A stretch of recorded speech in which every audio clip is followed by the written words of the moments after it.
many different moods and so many different approaches and styles, and it's a very hard actually set of readings to synthesize. But I'm just going to start with a very basic question.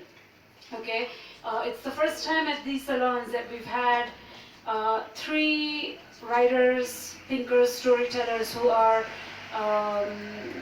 really thinking through the city, as the theme of the salon says. But you use poetry, you use fragmented, beautiful language, you draw from amazing inspirational figures like Brathwaite, Keguro Macharia, and then Ema Tinje. You're looking more at the domestic space that is facilitated by the city, the intimacies that form in this kind of, in a bustling environment where people build private lives while the public world might represent something else. And then James is going for humor and satire and pointed critique, and that's his way of kind of working through Nairobi. And I just wanted to ask, you can go in any order you want, why do you choose to write in the genre that you do? So I'll go first. Poetry. I say most times that I'm an artist, but I'm specifically a poet. And by poetry I mean it goes back to its root, poesis, making. And I'm a maker. So why poetry in Nairobi? One is, poetry is one of the spaces that gives us the space to imagine, and it's a different form of consciousness.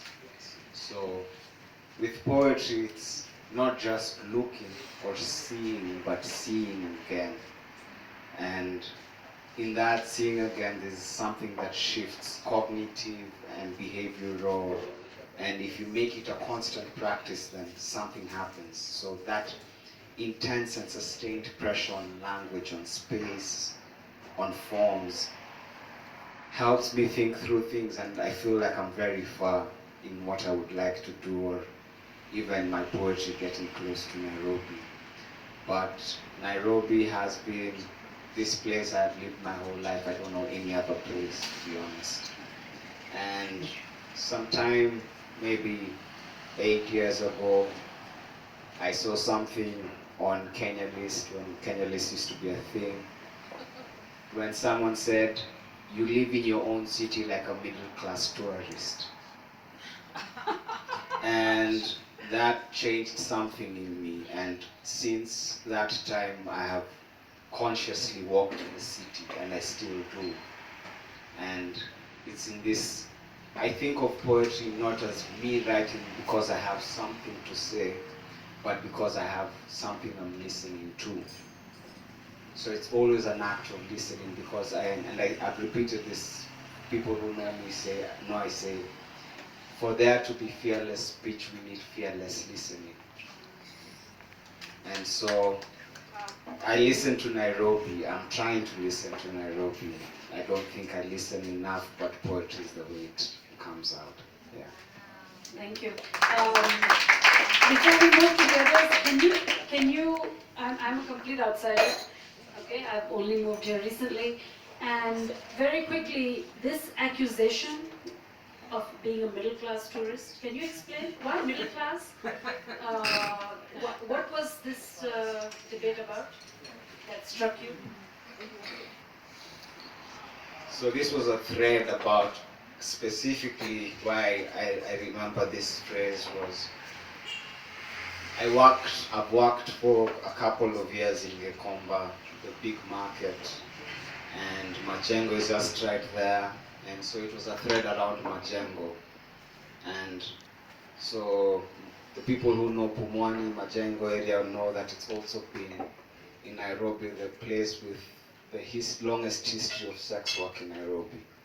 So I was trying to understand how does this thing work, and also because most times people don't see, or they see but they don't understand what is happening. So I'd worked in the market for some time, and I was trying to understand why don't I see this thing in Majengo and in Majengo every day.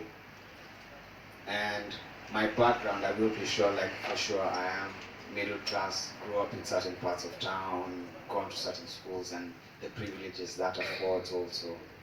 So I'd seen Nairobi my whole life, but mostly in cars, and there's something that changes when you decide to walk, to slow down, to catch yourself as you move through places. So that notion of being a middle class tourist, that's something that struck me as something like, maybe I have been doing this my whole life, moving like someone in a safari van, going around the site and looking at the sites and, oh, look at that people and look at that building, and but never really getting to understand or know what's happening.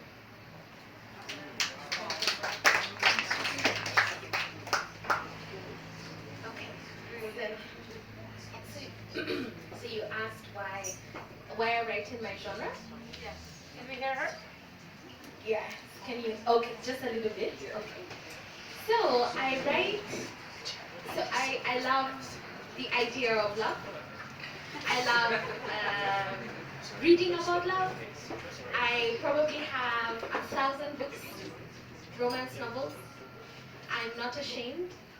I can flake out on people because I'm reading a good book. And I'm getting to a place where the story is just getting to love resolving itself. So I don't know if any of you read romance, but romance novels are very formulaic. Boy meets girl, or girl meets girl, or boy, whichever you want. Okay? And then there's the small conflict, and then there's the big conflict, and then there's resolution of the small conflict before everything bottoms out. And then there's resolution of the big conflict, and then you have a satisfied ending. So I like that. I like that it's predictable. I love that everybody gets to feel love and to be loved. And so for me, it's really important. But the challenge I have is it's always in places I'm unable to relate to. So I wanted, a romance novel that had a sense of place that is Nairobi, that I could move in and out of in my imagination without having to travel very far. I wanted to be able to have the equivalent of, I don't know if you guys have watched the movie Serendipity, and they go to this cafe in Manhattan, and it's like, okay, where can I find, that one? And then me and a dude are seated, and so I want to imagine that. I want to imagine people fighting in the Kileleshwa style apartments. Like, do the neighbors hear? How do you park your car and go to your girlfriend's? Like, I want to describe that. Because for me, the sense of place and the rhythm of the story is really how you differentiate romance, because it's the same story over and over again, right? So I wanted to create that for myself. Sometimes I do it successfully, sometimes I don't. But I also wanted to challenge others to do the same. Because like you said, there's so much heavy reading from African writers, and it's so intelligent and so, really so deep. That was quite clever. There's no brainless, reading. And I wanted to create brainless, very light, very formulaic. Yeah. So that's why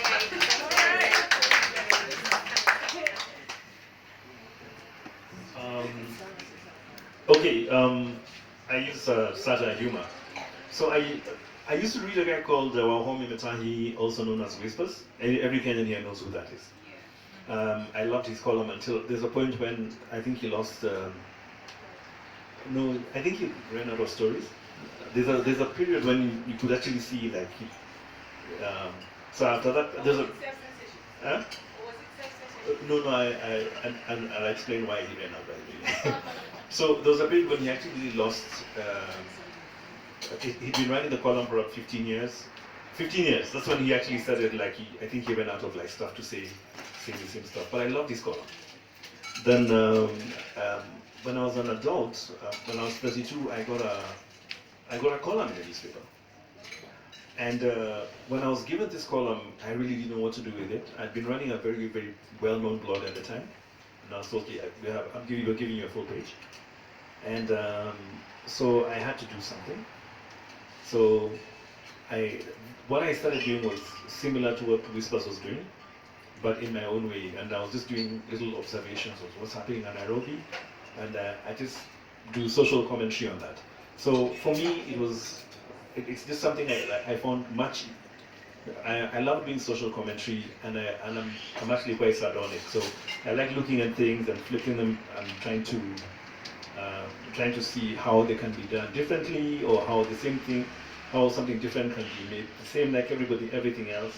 So for me, this is a genre that I found is very, very, very easy to work with. My personality was for it. So I ran a column for 9 years, doing the same kind of content, and I understood why by the 9th year why we were home right now, because after a certain period of writing, like you've said so much.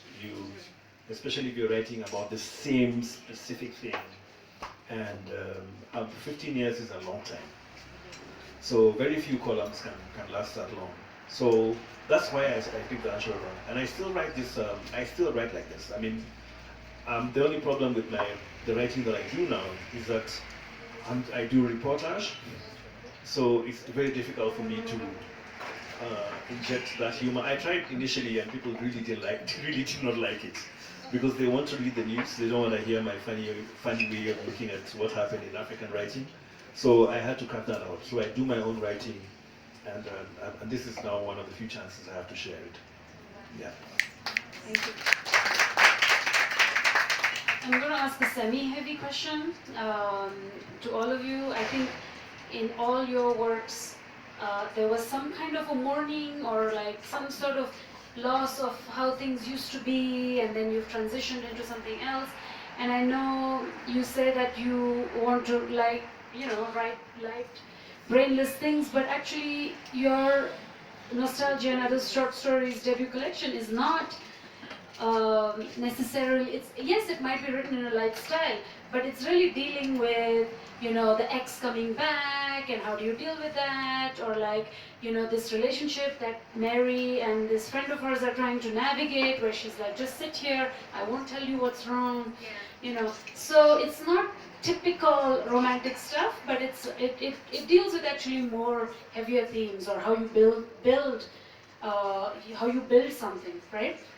And then a lot of your poems did deal with loss, especially the last one. I felt in particular, not so much loss, but like some nostalgia for another time, or something that's no more, and you're building on top of that. Do you think this is the kind of thing that comes out of a city like this? I'm from Bombay, and I can, it's also a big, crazy, bustling city, and I don't think, I don't think it's a trick of age. I think even when I was in my 20s, I was talking about how it used to be, or it was better, or something that was lost. What is it about city life that brings out this mourning or lost themes? So shall I go first? Yeah. Okay. So it's funny you said that, because my book is Nostalgia and Other Short Stories. So it's not very creative in that sense. But I think part of the reason why I wrote these stories, for me, it's because it's the beginning of the writing journey, of the kind of things that I want to see. And so the way I describe my book is that it's almost like an experimentation of how I want to write about love, and how I want to see love, or how I want to imagine love in the city is for other people as well. So it's kind of like a sneak preview into the various spaces. So I'm not necessarily sure it's about loss as much as it is about wistfulness, or wishing I could see the depth, the complexity, even though it's light, just to understand that relationships have depth. very short space because it's short stories as well. So I don't know, it's exploratory, and I think cities where you explore make you feel a certain way. They make you look at things in a very romantic way. So I think nostalgia is certainly a strong theme in romance writing. I think in urban spaces it can take very many different forms, including in how you interpret conflict and how you interpret ambiguous spaces such as Ben and Mary's, how you navigate, she was having a mental breakdown and you're this person who's experienced an individual in a certain kind of way, how do you work through it? So I don't know, I think romance equals nostalgia equals size and so I'm here for it. So when I was a child, one of my favorite TV shows was called Sport Billy. So Sport Billy was a TV show about this kid who had adventures. He had this bag. Who, whenever anything happened, like he's a protagonist. Whenever things are happening, whenever he needs anything, he opens the bag and whatever comes out is a solution to this problem. Like maybe it's a baseball bat or maybe it's a motorcycle, or whatever he needs to get out of that show. I love that show as a child. About 5 years ago, I was watching the national broadcaster KBC, and it just happened that they were doing reruns of that show. And I watched this show and I wanted to cry. It was awful. It really was awful because when I was watching it, I realized that for me, that was the first experiences of consuming media. It was the first experiences, which of course were very, very exciting to me. And that's why it comes in about the nostalgia. Like a lot of us, for me, there are things which as I was growing up, I thought they were amazing. I held them close. And part of my writing sometimes actually references that. I think I mentioned that when I was a child, I was taken to cut the goat of the what do you call it? Cut the throat of a sheep. And for me, that was really exciting. I know I was making fun. It was really exciting that I was allowed to do these things. But the reality is, as an adult, I can't do that. I'm happy to eat the meat, but so the thing about the city and nostalgia is, a lot of us, when we are getting our memories, when we are actually growing up, the things that we experience initially are what we assume are the things that we love the most. They may be great, they may be not great. And a lot of the writing that I do will actually reference it, and sometimes it will romanticize it a bit, and it's because the life that we live in the city right now is quite tough. It's really tough living in a city like this.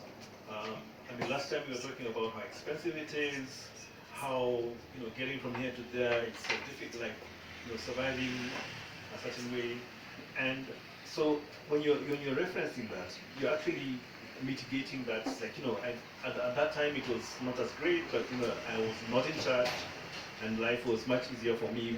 Didn't have to worry about rent and bills and stuff like that. So that's the thing about a city like this. When you're growing up, wherever you are in the city, most people will they'll have a bad experience, they'll have good experiences. But even the people who are having horrible experiences, there are aspects of the city that they will always remember. They bought maize, the maize with the chili, and they may be having a horrible experience, but they'll see this man on the side of the road with the maize and the chili, like, I actually used to love this stuff. Yeah, so that's where this nostalgia for me comes, and humor sometimes really works for this because you actually compare the two. Yeah. So So true. I also like to cut goat as soon as I've defrosted it. But anyway, so thank you. That's great. Your answer. Loss, nostalgia, the things people have been mentioning. So I've been thinking about like March 30th, so that's in a month's time. Nairobi is going to be remembering 70 years of city charter. Nairobi is a city 70 years next month. Nairobi became a city March 30th, 1950. Was granted city charter. So, in thinking about the city, thinking about things, I feel for me loss is very different from possibly what Emma and James are, because nostalgia is from its root also a painful pining for the past. It's not, there's that pain, and I really don't feel like there's any pain because this city wasn't ever made for us. So there's that loss, and I think about loss. When I got in here, one of my friends had a book by Nathaniel Mackey, Display Anthem, and Nathaniel Mackey is an important poet, just like Kamau Braithwaite for me, whom was very close. Those two are very close. And Nate has this thing about he's been working on a serial poem for the past over 30 years, and it's the song of the Andumbulu and the Mu. So the Andumbulu from West Africa, Malinke group, and the loss, and them trying to find themselves, and this displacement over time.